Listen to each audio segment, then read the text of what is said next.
At my son's wedding, they replaced my seat with a trash can, and when I looked around in disbelief, my future daughter-in-law smiled and said, "It's just a joke, Margaret. Don't be so dramatic." I wish I could tell you that was the moment my heart broke. The truth is, my heart had been cracking for years. That day, I simply heard the sound. My name is Margaret Collins. I was 68 years old when my only son got married on a bright Saturday afternoon in Charleston, South Carolina.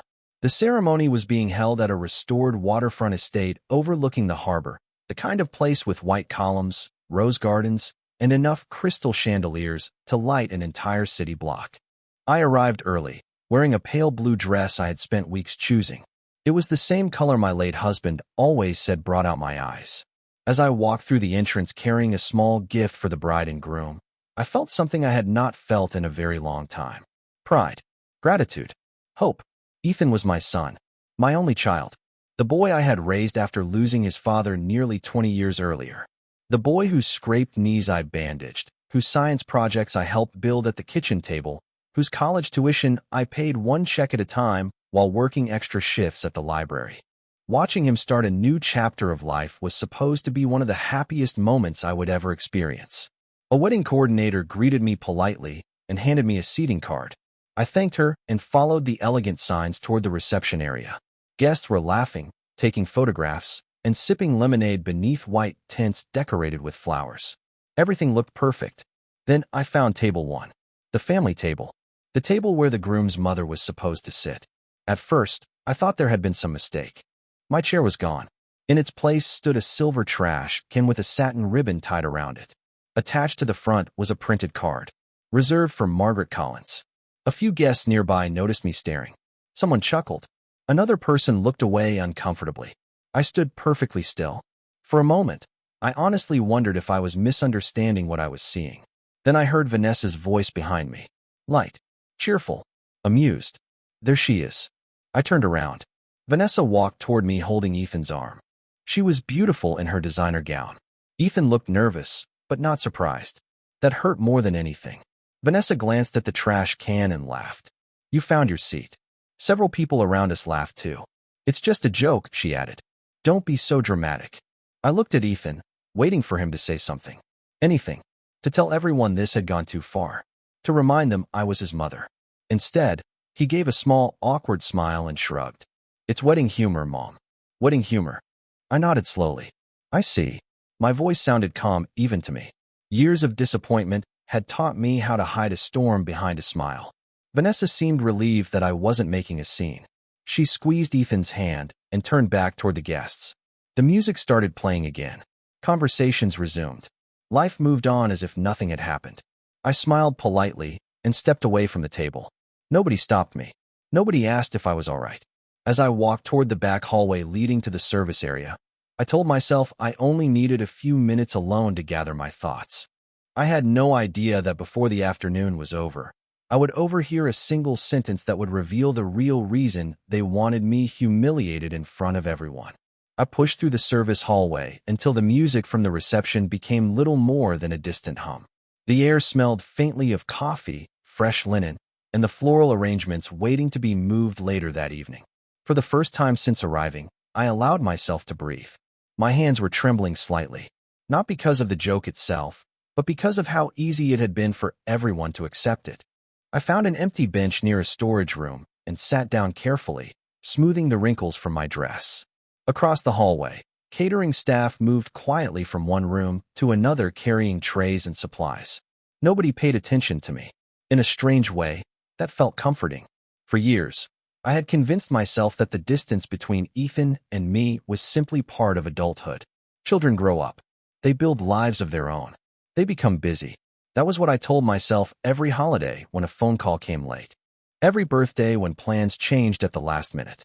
Every Thanksgiving when Vanessa somehow managed to rearrange traditions that had existed long before she entered our family. Sitting there alone, I began replaying memories I had spent years excusing. The Christmas dinner where I was told there was not enough room at the table. The family vacation I only learned about after photographs appeared online. The countless moments when I felt like a guest in my own son's life. Back then, I always found explanations. Today, those explanations suddenly felt very fragile. A burst of laughter echoed from around the corner. I was about to stand when I heard a familiar voice. Vanessa. Instinctively, I remained where I was. She was speaking to someone nearby, perhaps one of her bridesmaids. Their footsteps stopped just beyond the doorway at the end of the corridor. I could not see them, but their voices carried clearly through the quiet hall. Everything went perfectly, Vanessa said. Did you see her face? Another woman laughed softly. I cannot believe she did not say anything. That is because she never does, Vanessa replied. She still thinks this family revolves around her. The words settled heavily in my chest. I stared at the floor, unsure whether to leave or stay. Then Vanessa said something that made my entire body go still. Once the wedding is over, she will have nowhere left. Silence followed. Even her friend sounded confused. What do you mean? Vanessa lowered her voice, but I still caught every word. Just trust me. Ethan finally understands that we need boundaries. Things are going to be very different after today. My heartbeat quickened. There was something in her tone that disturbed me. Not anger. Not frustration. Confidence. The confidence of someone who believed a plan was already unfolding exactly as intended. A few moments later, their footsteps disappeared toward the reception hall. I remained seated, staring straight ahead. She will have nowhere left. The sentence repeated in my mind again and again. What did that mean? I still lived in my own home. My finances were stable. I had never asked Ethan for money or support. There was no reason for Vanessa to speak as though she was about to remove me from something. Unless the wedding joke had never been the point. Unless it was only the beginning. I slowly stood and adjusted the small pearl necklace around my neck. For the first time that day, my embarrassment was replaced by something else. Curiosity. The kind that arrives when scattered pieces suddenly begin forming a picture. I looked toward the ballroom where guests continued celebrating beneath chandeliers and flowers.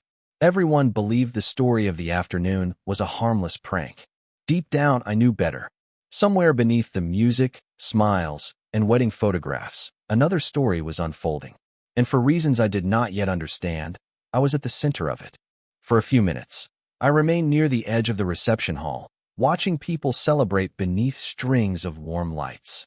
Crystal glasses clinked. Laughter drifted through the room. Waiters carried trays of appetizers between tables covered in white linen. To everyone else, it was a beautiful wedding. To me, it suddenly felt like a stage play where I had been given the wrong script. I found an empty seat near the back and quietly observed the crowd. Ethan was smiling for photographs. Vanessa stood beside him, accepting compliments from guests. Looking at them, nobody would have guessed that only minutes earlier I had overheard a sentence that refused to leave my mind. She will have nowhere left. The more I thought about it, the less sense it made. Unless there was something I did not know. As I sat there, old memories began surfacing one after another. At first they seemed unrelated. Small disappointments. Minor misunderstandings. The kind families experience every day. But when viewed together, they formed a pattern I could no longer ignore. 3 years earlier, I had planned a family dinner for Ethan's birthday. I spent 2 days preparing his favorite dishes. An hour before everyone was supposed to arrive, Vanessa called and explained they had accepted a last-minute invitation from friends. She sounded apologetic. I believed her. The following weekend, I saw photographs online showing that several relatives had attended a birthday celebration after all. Everyone except me. Then there was Thanksgiving the year before.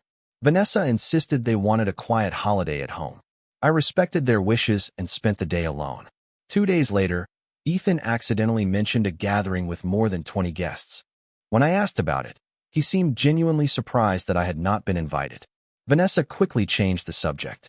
At the time, I told myself it was a misunderstanding. Now I was not so sure. Even simple phone calls had changed over the years. Ethan used to call every Sunday afternoon without fail. Then the calls became shorter, less frequent. Eventually weeks would pass between conversations. Whenever I asked if everything was all right, he always said work had been busy. Vanessa often answered for him. I accepted those explanations because mothers want to believe the best about their children. Looking back, I realized something painful. Every distance that appeared between Ethan and me seemed to arrive shortly after Vanessa entered the picture. Not all at once. Slowly. Patiently. Like someone removing individual threads from a sweater until the entire thing began to unravel. A burst of applause pulled me back to the present. The newlyweds had started greeting guests table by table. As they moved through the room, I noticed something else. Several relatives approached Vanessa warmly. They hugged her. They laughed with her. But when they looked toward me, some appeared uncomfortable. Others quickly looked away. It was the same expression people wear when they know something you do not. The realization sent a chill through me despite the warm afternoon air. Had this been happening for longer than I realized? Had stories been told about me when I was not present? Had opinions been shaped without my knowledge? I remembered a conversation from 6 months earlier. One of Ethan's cousins had casually asked whether I planned to downsize and move away. The question had seemed odd at the time. I had never discussed leaving my home. When I asked where he heard that idea, he could not remember. Sitting there now, that memory suddenly felt important. Very important. Across the ballroom, Vanessa caught my eye. For a brief second, her smile disappeared. There was something calculating in her expression before she quickly replaced it with her usual charm. Most people would have missed it. I did not. In that moment, I understood one thing with absolute certainty. The humiliation at the reception had not been an isolated joke. It was part of something much larger. And somewhere beneath the flowers, speeches, and wedding photographs, a truth was waiting to be uncovered. The rest of the afternoon passed in a blur of polite smiles and unanswered questions. I remained at the reception because leaving would have given everyone exactly what they expected. They expected embarrassment. They expected tears. They expected me to disappear quietly into the background. Instead, I stayed. I congratulated relatives. I thanked old family friends for attending. I smiled for photographs when asked. The more composed I appeared, the more unsettled Vanessa seemed to become. Late in the afternoon, guests began moving between the ballroom and the outdoor terrace overlooking the harbor. The golden sunlight reflected across the water, turning everything warm and beautiful. From a distance, it looked like the perfect wedding. Up close, I could feel the tension beneath the surface. While standing near a refreshment table, I noticed one of the wedding coordinators hurrying toward a side office carrying a stack of folders. She looked familiar. Then I remembered. Earlier that morning, she had been the woman who handed me my seating card. As she passed, a folder slipped from her arm and several papers scattered across the floor. Instinctively, I bent down to help gather them. "Thank you so much," she said nervously. "Today has been chaos." As I handed the papers back, one sheet caught my attention. It was a seating chart draft. Near the bottom, I saw my name. Margaret Collins, mother of the groom. The original chart placed me beside Ethan at the family table. I froze. "This is an earlier version," the coordinator said quickly as she noticed where I was looking. Her face immediately changed. The nervous smile disappeared. She glanced around to make sure nobody was nearby. "Mrs. Collins, I really should not say anything." My pulse quickened. "Say what?" For a moment, she seemed to debate with herself. Then she lowered her voice. The seating arrangement was changed several times. I said nothing. Years of life experience had taught me that silence often encourages people to keep talking. "The original plan had you seated with immediate family," she continued. "Actually, every version did until 3 days ago." 3 days ago. My mind immediately went to Vanessa. The coordinator looked uncomfortable. I honestly thought the trash can idea was some kind of inside joke everyone understood. She paused. "When I saw your reaction earlier, I realized it was not." I felt strangely calm. Almost detached. "Who requested the change?" She hesitated. Her eyes answered before her words did. "The bride." I nodded slowly. Somehow hearing it confirmed out loud hurt less than I expected. Deep down, I already knew. The coordinator looked genuinely remorseful. "I am sorry. It did not sit right with me either." Before she left, she added something that stopped me cold. There were also several emails about it. "Emails?" I asked. "Planning emails. Seating discussions. Guest arrangements." She immediately seemed to regret mentioning them. I should go. Within seconds, she disappeared back toward the office area. I remained standing beside the refreshment table, staring at the harbor. Emails. The word echoed through my thoughts. Documents. Conversations. Decisions. Evidence. This had not been a spontaneous joke. It had been planned, discussed, approved, organized. The humiliation I experienced earlier had not happened because of a careless moment. It happened because someone wanted it to happen. Somewhere, there was a record of that decision. Somewhere, people had written things they never expected me to see. As the evening sun drifted lower across the water, I realized something important. For the first time all day, I was no longer focused on my hurt feelings. I was focused on the truth. And for reasons I could not yet explain, I had a growing feeling that if I found those emails, I would uncover far more than a cruel wedding prank. The reception continued around me, but my attention had shifted completely. The laughter, the music, even the speeches felt distant now. I kept thinking about those emails. If there were written discussions about humiliating me, then there would also be motives. People rarely go to that much effort without wanting something in return. As twilight settled over the harbor, guests began gathering near the dance floor. I wandered toward a quieter corridor near the administrative offices, pretending to admire the framed photographs hanging on the walls. The venue staff seemed busier than ever. Wedding timelines were being adjusted, vendors were packing equipment, and coordinators moved quickly between rooms carrying clipboards and laptops. I had no plan. I was simply paying attention. Sometimes the truth reveals itself when people assume you are no longer looking. As I passed one partially open office door, I heard raised voices inside. Not angry voices. Frustrated ones. A middle-aged man in a suit was speaking with one of the event managers. "I cannot believe she changed the guest list again at the last minute," he said. "We had to reprint half the materials." The manager sighed. At least the bride finally stopped sending revisions. Guest list. Revisions. Changes. The words caught my attention. I continued walking before anyone noticed me listening. A few minutes later, I found myself standing near the gift table. Several envelopes and cards had been collected throughout the evening. Family photographs decorated the display. One picture showed Ethan at age 12 holding a fishing rod nearly taller than he was. I remembered that trip vividly. He had spent the entire afternoon trying to catch a fish and returned home proud of a sunfish no bigger than his hand. Looking at that photograph hurt.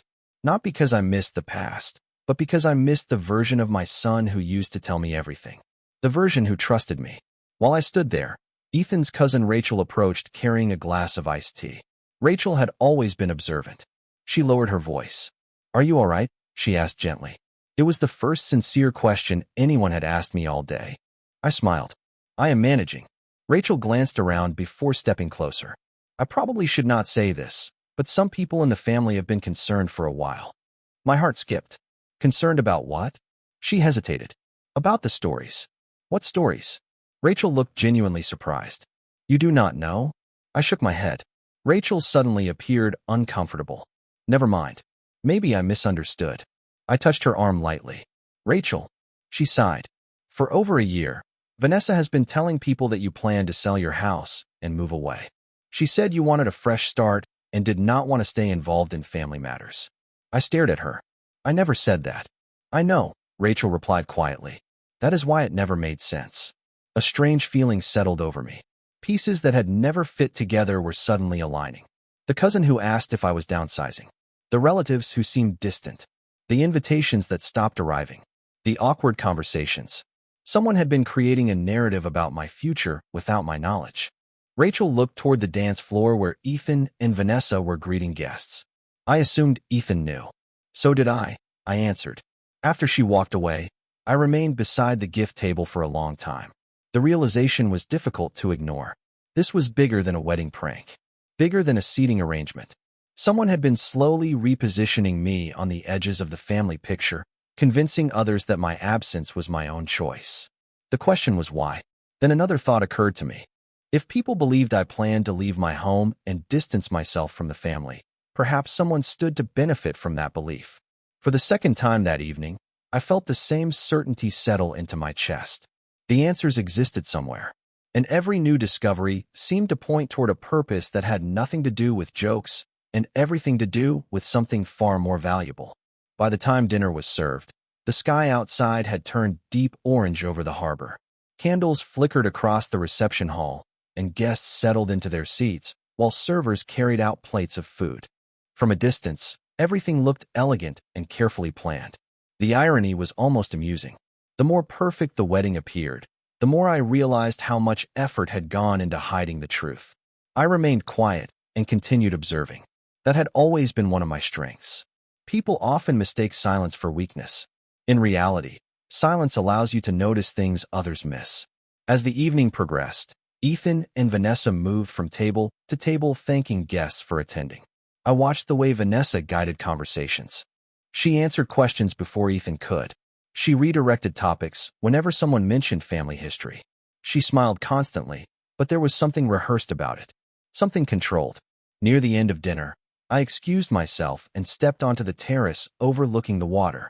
A cool breeze drifted in from the harbor. For the first time all day, I felt clear-headed. I pulled out my phone and scrolled through recent messages. Most were ordinary. Family updates, birthday wishes, appointment reminders. Then I remembered something Rachel had said. For over a year, people had believed I planned to move away. Curious, I opened social media and began searching old family posts. It did not take long. There it was. A photograph from 8 months earlier. Vanessa had posted a picture from a family barbecue. Beneath it, one of her friends commented, "It is so exciting that Margaret is starting a new chapter soon." Vanessa had replied with a smiling emoji and the words, "She deserves a fresh start." My stomach tightened. I had never announced any fresh start. I continued scrolling. Another comment. Another conversation. Small references appearing over and over. Hints that I was preparing to leave. Suggestions that I wanted less involvement with family events. None of it was true. Yet somehow the story had spread. I lowered the phone and stared across the dark water. Someone had been planting an idea for months. Not aggressively. Not obviously. Just enough to shape expectations. Just enough to make my eventual absence seem natural. A voice interrupted my thoughts. "Mrs. Collins?" I turned and found one of the venue's administrative assistants standing nearby. She looked familiar. I had seen her earlier carrying paperwork between offices. "I hope I am not bothering you," she said. "Not at all." She hesitated before speaking again. "I believe something was delivered to the wrong folder earlier." From beneath a clipboard, she pulled out a printed packet. This was mixed in with event documents. "I think it belongs to the bride." She seemed embarrassed. "I noticed your name several times." My pulse quickened. She handed me the packet and quickly excused herself before I could ask questions. Alone on the terrace, I opened the documents. The first pages contained seating notes and vendor communications. Then I reached several printed email chains. My eyes moved slowly across the text. At first I could not believe what I was reading. One message from Vanessa referred to me as the obstacle. Another described me as the reason Ethan cannot fully move forward. Then came a sentence that made my hands go cold. "Once the house situation is resolved, everything else becomes easier." House situation. I read the line 3 times. My home was the only significant property connected to me. The house my husband and I purchased decades earlier. The house that had always been fully mine. Suddenly, every strange conversation, every rumor, every exclusion took on a new meaning. This was never about embarrassment. It was never about a wedding joke. It was never about hurt feelings. Someone wanted distance between Ethan and me because distance would make it easier to influence decisions involving my future. Standing alone beneath the evening sky, I carefully placed the documents back into the folder. For the first time all day, the picture was beginning to come into focus. And what I was seeing was far more serious than I had imagined. I returned to the reception carrying the folder as though it contained nothing more important than a few seating charts. Inside, however, was enough information to change the way I viewed the entire day. The ballroom felt different now, not because anything around me had changed, but because I had. Earlier that afternoon, I had been searching for explanations. Now I was looking at evidence. The distinction mattered. Evidence does not care about excuses. Evidence does not soften itself to protect feelings. Evidence simply exists. I took a seat near the back of the room and watched the celebration continue. Vanessa looked radiant as she moved between guests. Ethan appeared happy, relaxed, completely unaware of the thoughts racing through my mind. That realization hurt more than I expected. For years, I had believed that if there was distance between us, it came from adulthood, work, and the natural changes that happen in life. Now I was forced to consider another possibility. Perhaps someone had been carefully managing that distance, not creating it overnight, expanding it little by little until it became normal. I opened the folder again and reviewed several pages more carefully. One message discussed future living arrangements. Another mentioned creating healthy boundaries. Those phrases sounded harmless on the surface. In another context, they probably would have been. Yet each conversation seemed to point in the same direction. Reducing my role, limiting my presence, making my absence appear reasonable. Then I found a document that made everything click into place. It was not a legal paper. It was not even particularly important on its own. It was a planning checklist. Next to several completed wedding tasks was a handwritten note. Discuss house timeline after honeymoon. I stared at those words. House timeline. Not if. Not maybe. A timeline. As though decisions had already been made. Decisions involving a home that belonged entirely to me. A memory surfaced immediately.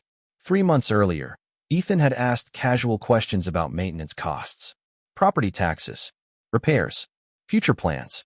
At the time, I thought he was simply showing interest. Looking back, the conversation felt different. Much different. Another memory followed. 6 months before that, Vanessa had suggested that large homes could become burdens as people got older. She presented it as concern. I thanked her for caring. Now I wondered whether she had been testing the waters, measuring resistance, gathering information. The evening speeches began. Family members stood one after another sharing stories about the bride and groom. Laughter filled the room. Applause followed. I listened quietly while reviewing the past several years through an entirely new lens. The pattern became impossible to ignore. Rumors that I planned to leave. Relatives growing distant. Invitations disappearing. Conversations about my future occurring without my participation. Every road seemed to lead back to the same destination. My home. The house represented far more than property. It held 30 years of memories. It was where Ethan took his first steps, where my husband and I built a life together, where every holiday photograph on my mantelpiece had been taken. Suddenly, I understood why the humiliation earlier that day had felt so deliberate. Public embarrassment weakens credibility. If people begin viewing someone as emotional, unreasonable, or difficult, they stop listening carefully. They accept explanations more easily. They question less. As the final speech ended and guests raised their glasses in celebration, I closed the folder and rested my hands calmly in my lap. For the first time since arriving, I was no longer reacting to events. I was thinking ahead. Whatever happened next, I would not confront anyone impulsively. I would not argue. I would not create a scene. The truth was already beginning to reveal itself, and the people responsible still believed I knew nothing at all.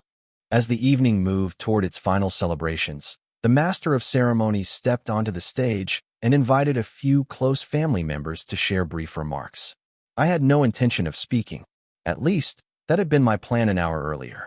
But plans change when the truth begins revealing itself.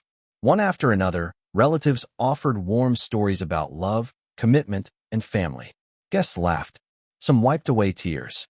Ethan and Vanessa sat together at the center table, smiling beneath the soft glow of candlelight.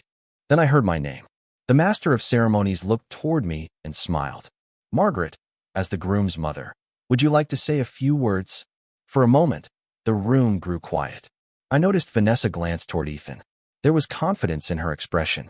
Perhaps she expected me to decline. Perhaps she expected me to deliver a harmless toast and return to my seat.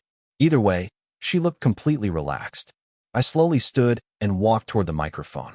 The folder remained in my hand. Several guests applauded politely. I thanked them with a nod and looked across the room. Faces I had known for years stared back at me. Friends, relatives, neighbors, people who had watched Ethan grow up. I smiled gently. First, I want to congratulate Ethan and Vanessa on their marriage. More applause followed. Today should be a day filled with happiness, and I sincerely hope their future brings them both everything they are searching for. Vanessa's shoulders relaxed slightly. Then I continued. There is something else I would like to share. Not because I wish to embarrass anyone, but because I spent most of today learning things I never expected to learn. The room became noticeably quieter. Ethan's smile faded. I opened the folder and looked down briefly before raising my eyes again. Earlier today, I discovered that several people believed I planned to leave my home, distance myself from family gatherings, and step away from family life altogether. Murmurs spread across nearby tables. I continued calmly. The surprising part is that I never made any such plans. Several guests exchanged confused looks. I saw Rachel lower her gaze. I saw an elderly aunt sit forward in her chair. No one interrupted. I also learned that certain assumptions about my future have been discussed for quite some time. My voice remained steady. Years of experience had taught me that calm truth often carries more weight than anger. Perhaps that explains why invitations became less frequent, why conversations became shorter, Why some people seemed to know things about my future that I had never been told myself. Across the room, Vanessa's expression had changed completely. She was no longer smiling. Ethan looked back and forth between us, clearly struggling to understand where this was going. I carefully removed several pages from the folder. I was fortunate enough to receive documentation today that helped answer some questions. A wave of silence swept across the ballroom. Nobody moved. Nobody spoke. The only sound came from the distant music still playing near the terrace doors. I did not read every email. I did not need to. Instead, I shared a few brief statements exactly as they appeared. Phrases about removing obstacles, discussions about house timelines, references to decisions being made without my knowledge. Nothing dramatic, nothing exaggerated, just words. Their own words. The effect was immediate. Guests who had been smiling moments earlier now looked stunned. Some glanced toward Vanessa. Others looked at Ethan. Several appeared genuinely shocked. I folded the papers and returned them to the folder. I am sharing this because families deserve honesty, I said softly, and because misunderstandings have a way of growing when silence is allowed to protect them. Then I stepped away from the microphone. I did not accuse anyone. I did not argue. I simply returned to my seat while an uneasy silence settled across the room. For the first time all day, the people around me were no longer looking at me with pity or amusement. They were looking at the people who had hoped I would never discover the truth. The silence that followed felt heavier than any speech I could have given. I sat quietly while conversations around the room slowed to whispers. Nobody rushed to defend what had been written. Nobody stood up and claimed the emails were misunderstood. The words spoke for themselves. Across the ballroom, Ethan looked as though he had been dropped into the middle of a story he did not recognize. He reached for the folder sitting beside Vanessa, but she placed a hand over it for a moment before letting go. That brief hesitation told me more than any explanation could have. For years, I had wondered whether I was imagining things, whether the distance growing between my son and me existed only in my mind. Sitting there that evening, I finally had my answer. The distance was real. The difference was that now everyone else could see it too. Several relatives approached me quietly over the next few minutes. Some offered apologies. Others admitted they had believed the rumors about me wanting to leave town. One aunt confessed that she thought I had chosen to step back from family gatherings. A cousin said he assumed I preferred being left alone. None of them had realized those ideas came from conversations they never bothered to question. I did not blame them. People tend to believe the stories they hear most often, especially when those stories sound reasonable.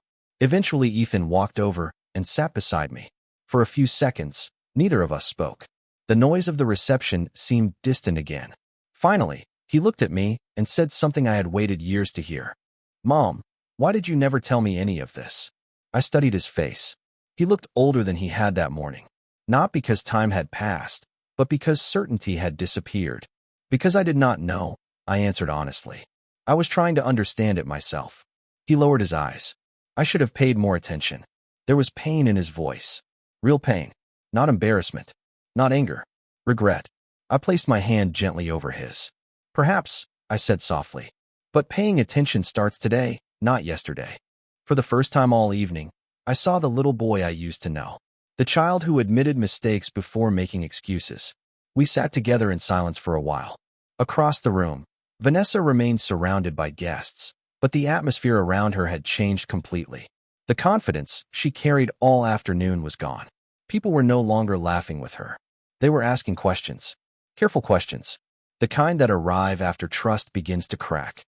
I did not stay much longer. The celebration belonged to the newlyweds, and despite everything, I had no desire to ruin it further. Before leaving, I walked outside onto the terrace one final time. The harbor was dark now, illuminated only by scattered lights reflecting across the water. The evening air felt cool against my skin. As I stood there, I thought about the silver trash can waiting back inside. Earlier that day, it had been intended as a symbol, a message about where someone believed I belonged. Looking back, I realized they had made a mistake. The trash can had never revealed anything about me. It revealed everything about the people who placed it there. Character has a way of exposing itself when nobody thinks they will be held accountable. I smiled to myself and started toward the parking lot. My home was still mine. My memories were still mine. My dignity was still mine. Most importantly, the truth was finally mine. And as I drove away beneath the South Carolina night sky, I felt lighter than I had in years. Not because I had won, not because anyone else had lost, but because after years of confusion, I no longer questioned what I had seen, what I had felt, or who I was. The people who tried to push me aside had accidentally given me something far more valuable than a seat at their table. They gave me clarity,